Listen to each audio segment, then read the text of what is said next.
ಎರಡನೇ ದಿನಕ್ಕೆ ಕಾಲಿಟ್ಟ ಜೆಡಿಎಸ್ ಪಾದಯಾತ್ರೆ. ಬಿಡದಿ ರೈತರ ಪರ ಹೋರಾಟಕ್ಕೆ ದೊಡ್ಡಗೌಡರ ಎಂಟ್ರಿ. ಎರಡನೇ ದಿನದ ಪಾದಯಾತ್ರೆಯಲ್ಲಿ ಎಚ್ಡಿಕೆ ಭಾಗಿಯಾಗಿದ್ದಾರೆ. ಎರಡನೇ ದಿನಕ್ಕೆ ಕಾಲಿಟ್ಟಿದೆ ಜೆಡಿಎಸ್ ಪಾದಯಾತ್ರೆಗೆ ದೊಡ್ಡಗೌಡರ ಎಂಟ್ರಿ ಆಗಿದೆ. ಎರಡನೇ ದಿನದ ಪಾದಯಾತ್ರೆಯಲ್ಲಿ ಎಚ್ಡಿಕೆ ಭಾಗಿಯಾಗಿದ್ದಾರೆ. ಎಚ್ಡಿಡಿ ಹಾಗೂ ಎಚ್ಡಿಕೆ ಭಾಗಿಯಾಗಿದ್ದಾರೆ. ಪಾದಯಾತ್ರೆಗೆ ಚಾಲನೆಯನ್ನ ನೀಡಿದ್ದಾರೆ ಎಚ್ಡಿ ದೇವೇಗೌಡರು.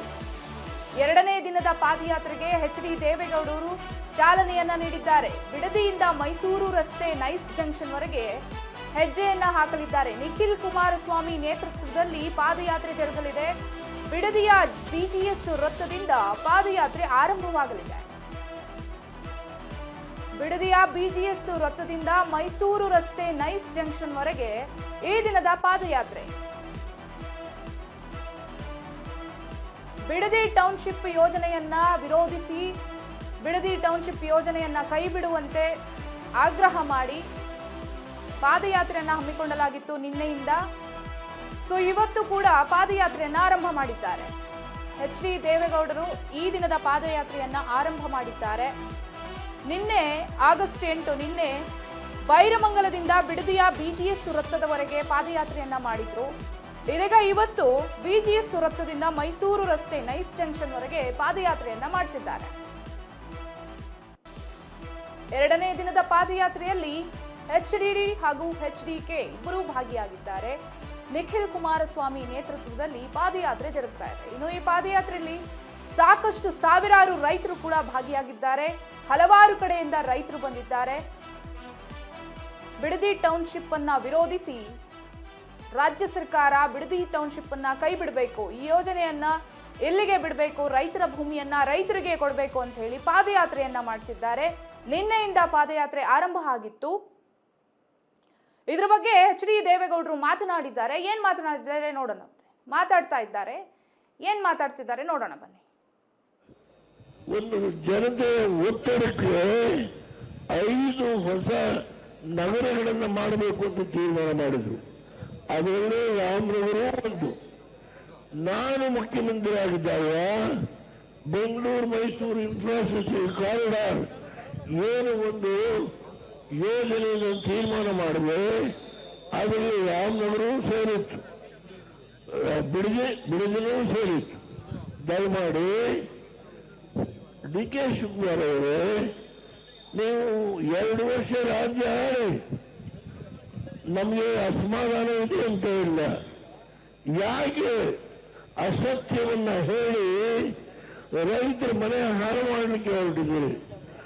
1 ಗುಂಟೆ, 2 ಗುಂಟೆ, 3 ಗುಂಟೆ, 5 ಗುಂಟೆ, 10 ಗುಂಟೆ ಜಾಗ ಉಳಿಸಿಕೊಂಡು ಹಸುಗಳಿಗೆ ಮೇವು ಬೆಳೆಸಿ ಹಾಲನ್ನು ಕರೆದು ಯಾರು ಇವತ್ತು ಜೀವನ ನಡೆಸ್ತಾ ಇದ್ದಾರೋ ಅವರ ಹೊಟ್ಟೆಯ ಮೇಲೆ ಹೊಡೆದು ಈ ಪ್ರಾಜೆಕ್ಟ್ ಅನ್ನ ಯಾರಿಗೋಸ್ಕರ ಮಾಡ್ತಾ ಇದ್ದೀರಿ ನೀವು?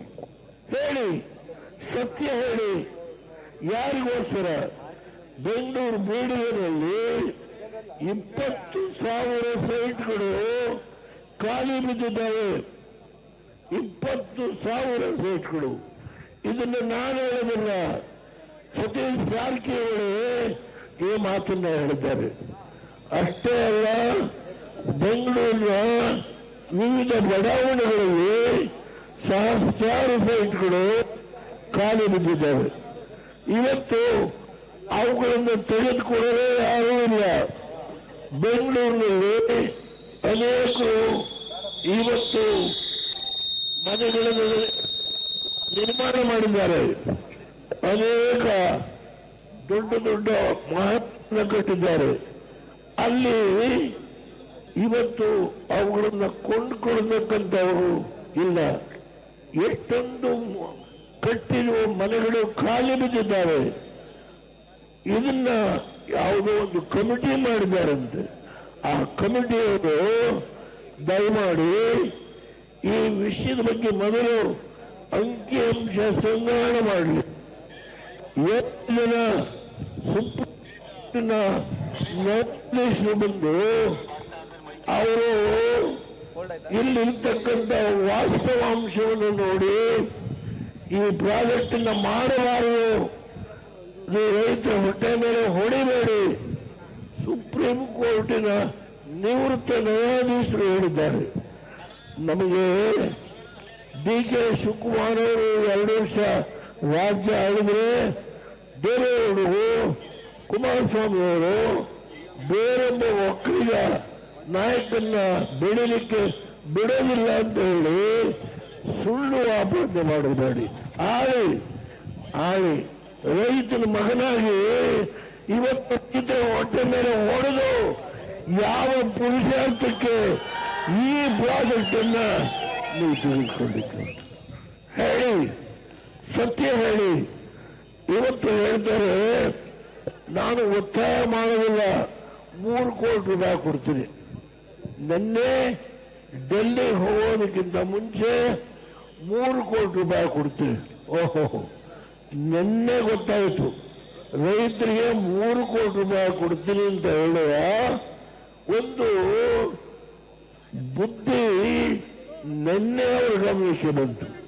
ಹೌದು, 3 ಕೋಟಿ ರೂಪಾಯಿ ಕನಕಪುರದಲ್ಲಿ ಅವರೇನೇನು ಮಾಡಿದ್ದಾರಲ್ಲ ಆ ಜಾಗದಲ್ಲಿ ಇವತ್ತು ಬೇರೆಯವರಿಗೆ ಮೊದಲು ಸೈಟ್ ಮಾಡಬೇಕು, ಯಾವ ಪ್ರಾಜೆಕ್ಟ್ ಮಾಡಬೇಕು ಮೊದಲು ಕೊಟ್ಟು ಅಲ್ಲಿ ತೀರ್ಮಾನ ಮಾಡಿ.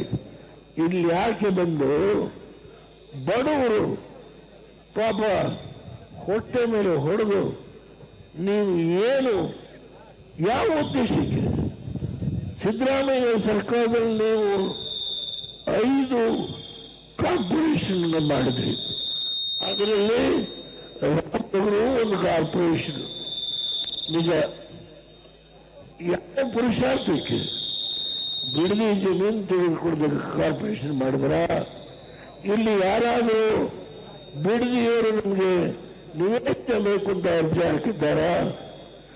ರಾಮನಗರದವರೇನಾದರೂ ನಮಗೆ ನಿವೇಶನ ಬೇಕು ಅಂತ ಅರ್ಜಿ ಹಾಕಿದ್ದಾರ? ಬೆಂಗಳೂರಿನವರು ಯಾರಾದರೂ ನಮಗೆ ನಿವೇಶನ ಬೇಕು ಅಂತ ಅರ್ಜಿ ಹಾಕಿದ್ದಾರ? ಹೇಳಿ, ದಯಮಾಡಿ ಹೇಳಿ. ಡಿ.ಕೆ. ಶಿವಕುಮಾರ್ ಅವರೇ, ದಯಮಾಡಿ ಹೇಳಿ. ನೀವು ರಾಜ್ಯ ಆಡಬೇಕು, ನಮ್ದೇನು ತಕರಾರಿಲ್ಲ.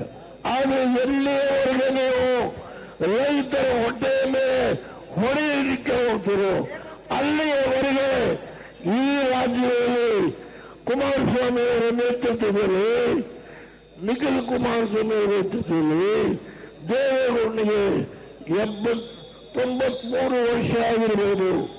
ನಾನು ಯಾವ ಕಾರಣದಿಂದ ಬರೆದಿಟ್ಕೊಡಿ.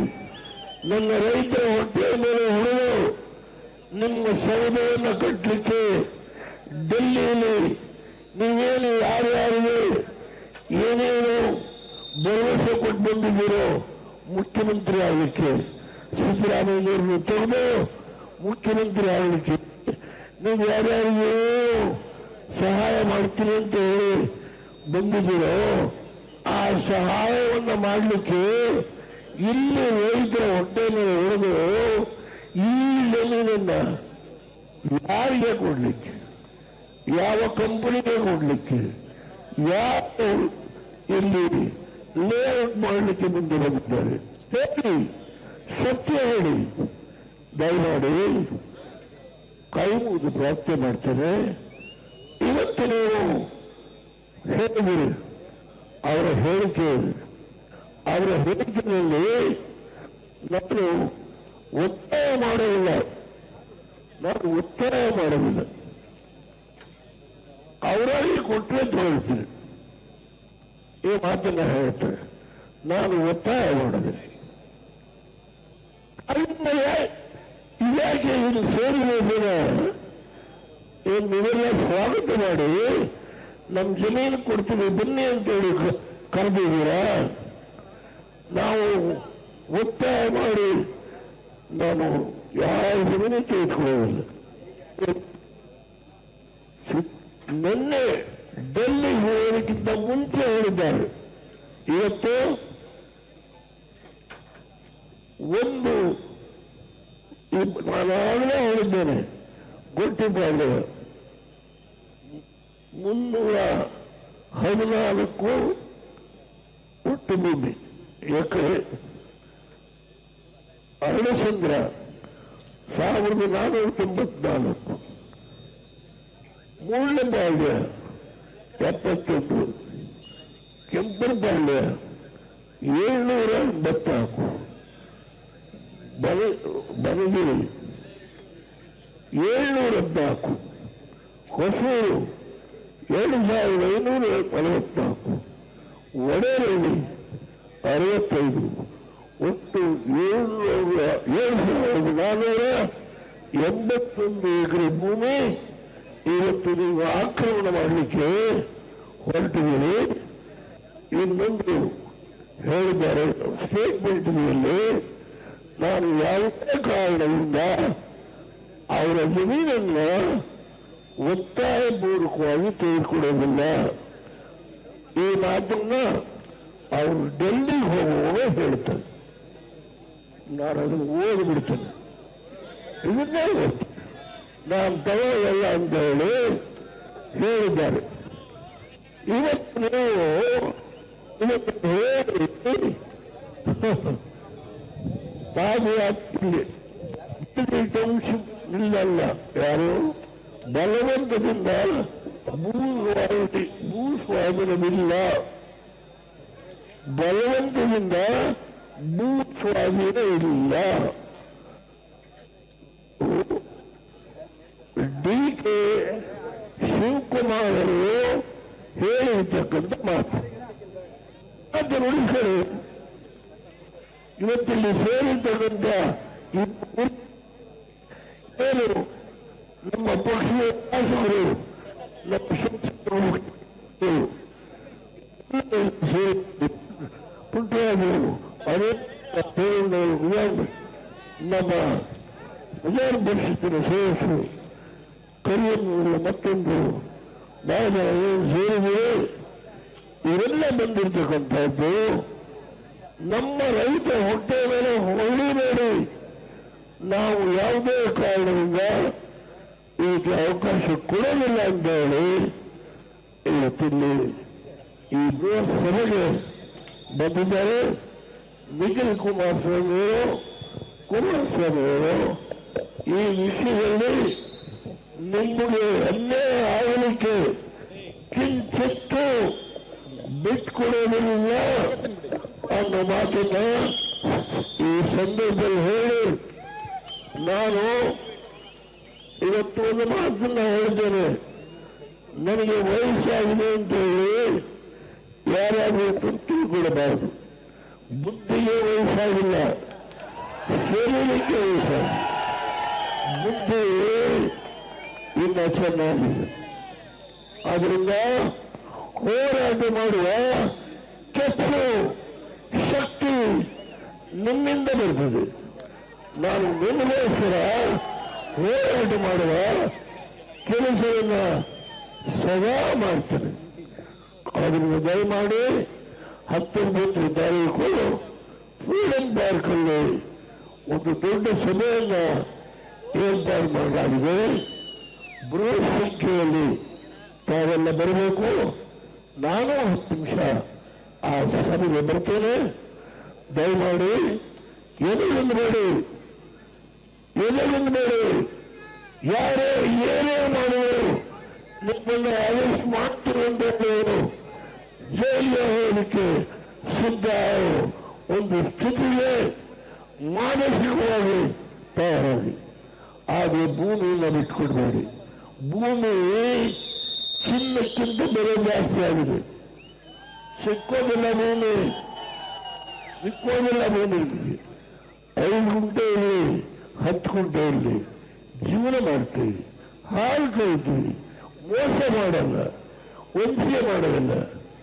ಯಾರಿಂದ ಲಂಚ ಹೊಡೆದು ಸೌದ ಕಟ್ಟೋದಿಲ್ಲ. ನೀವು ನ್ಯಾಯವಾದ ಮಾರ್ಗದಲ್ಲಿ ಜೀವನ ಮಾಡ್ತಾ ಇದ್ದೀವಿ. ನಮ್ಮ ತಾಯಂದಿರಿಗೆ, ಯುವಕರಿಗೆ, ಹಿರಿಯರಿಗೆ ಕೈ ಮುಗಿದು ಪ್ರಾರ್ಥನೆ ಮಾಡ್ತೇನೆ. ರಾಮನಗರದ ಹುಡುಗಿ ನನಗೆ ವಿಶೇಷ ಅಭಿಮಾನ ಇದೆ. ನನ್ನನ್ನು ಗುರುಸಿ ವಿಧಾನಸಭೆ ಗೆಲ್ಲಿಸಿ ಮುಖ್ಯಮಂತ್ರಿ ಮಾಡುವಂತ ಸಮಾಜಕ್ಕೆ ಹಿಂದಿನ ಹಳೇ ಮುಖಂಡರು ಬಹಳ ಜನ ಪುಣ್ಯಾತ್ಮರು ಇದ್ದಾರೆ. ಅವನ್ನೆಲ್ಲ ನೆನೆಸ್ಕೊಳ್ತೀನಿ. ಈ ಸಂದರ್ಭದಲ್ಲಿ 19 ತಾರೀಕು ನಾನು ಭಾಗವಹಿಸ್ತೇನೆ. ಎಲ್ಲರಿಗೆ ನಾನು ಅಭಿನಂದಿಸ್ತೇನೆ. ಮಾಧ್ಯಮದ ಎಲ್ಲ ಸ್ನೇಹಿತರು ಈ ಉರಿ ಬಿಸಿಲಿನಲ್ಲಿ ಇವತ್ತೇನು ತಾವು ಶಕ್ತಿ ಕೊಡ್ತಾ ಇದ್ದೀರಿ ಪುಣ್ಯ, ನೀವು ನ್ಯಾಯಕ್ಕೆ ಹೋರಾಟ ಮಾಡ್ತಾ ಇದ್ದೀರಿ. ಈ ಮಾಧ್ಯಮದ ಸ್ನೇಹಿತರು ನ್ಯಾಯಕ್ಕೆ ಹೋರಾಟ ಮಾಡ್ತಾ ಇದ್ದೀರಿ. ನಿಮಗೆ ನಾನು ಅಭಿನಂದಿಸ್ತೇನೆ. ಎಲ್ಲ ಮಾಧ್ಯಮದ ಸ್ನೇಹಿತರಿಗೆ ನಾನು ಹೃದಯಪೂರ್ವಕವಾಗಿ ನಿಮಗೆ ಅಭಿನಂದನೆ ಸಲ್ಲಿಸಿ ಇವತ್ತು ಈ ಕಾರ್ಯಕ್ರಮವನ್ನು ಆಯೋಜಿಸತಕ್ಕಂಥ ನಿಖಿಲ್ ಕುಮಾರಸ್ವಾಮಿ ಅವರು ಹಾಗೂ ನಮ್ಮ ಪಕ್ಷದ ಬಾಬುವರು, ಶಾಸಕರು, ಎಲ್ಲ ಸನ್ನಿಹಿತರು ಇವತ್ತೇನು ನೀವು ಬಂದಿದೆ, ನಿಮ್ಮೆಲ್ಲರಿಗೆ ನಾನು ಅಭಿನಂದಿಸಿ ನನ್ನ 4 ಮಾತುಗಳನ್ನು ಮುಗಿಸ್ತೇನೆ. ಜಯ ಜಯ ಭಾರತ್.